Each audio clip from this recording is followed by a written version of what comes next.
Elfelejtett diadalok. Otrantó 1481.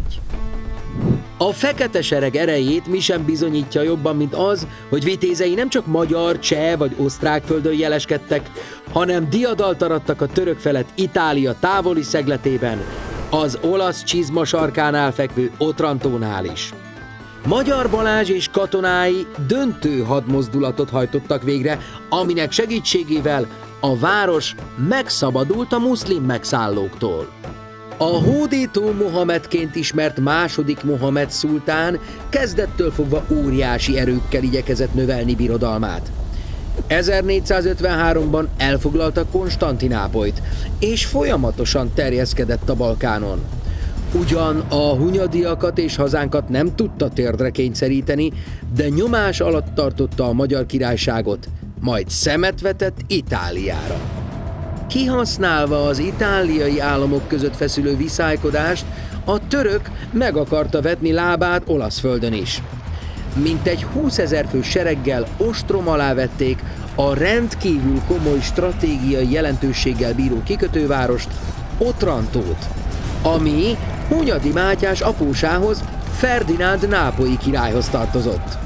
Gedik Ahmed pasa vezetésével 1480. augusztus 11-én elfoglalták a várost.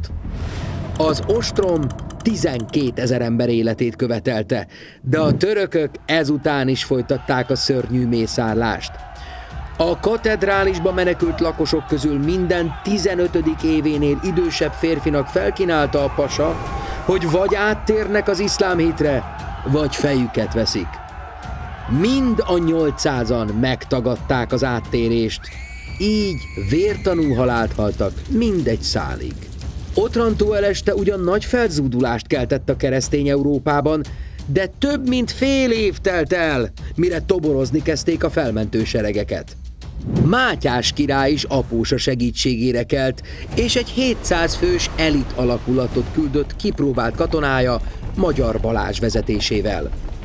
A király egyik legsikeresebb hadvezére, aki harcolt már husziták, törökök és velenceiek ellen is, 400 gyalogosból, 300 lovasból és tüzérekből álló expedíciós seregével a dalmáciai Zengből hajóval jutott el Ancónába, majd onnan szárazföldön folytatta útját csapatával. Azt, hogy mennyire reménykedtek bennük az olaszok, több korabeli feljegyzés is érzékelteti. Egy bizonyos Giovanni Albino Lucano levelében azt írta a magyarok hadszintére való megérkezésekor, hogy nagy reményem van természetes vadságukban és a törökökkel szerzett tapasztalatukban. Mátyás király apósa és sógora, tehát Ferdinánd király és Alfonz herceg nehezen is bírtak a törökkel. Ráadásul Otrantó vára olyan magaslaton állt, hogy tüzérséggel is alig lehetett bevenni. Az itáliai beszámolók többsége megemlékezett a magyarok vitézségéről, és arról, hogy mennyire rosszul érintette a törököket, amikor megtudták, hogy magyarokkal egészült ki az ellenség. Az ostrom fordulópontját egy Magyar Balázs vezényelt a hadmozdulat jelentette.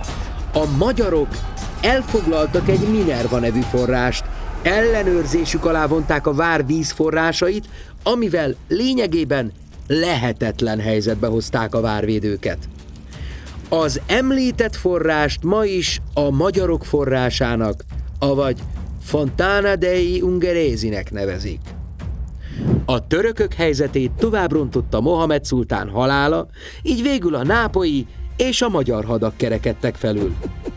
Mátyás király katonái, Magyar Balázs és a fekete sereg expedíciós hada nagy szolgálatot tett Itáliának és a keresztény Európának negyed századdal a nándorfehérvári győzelem után.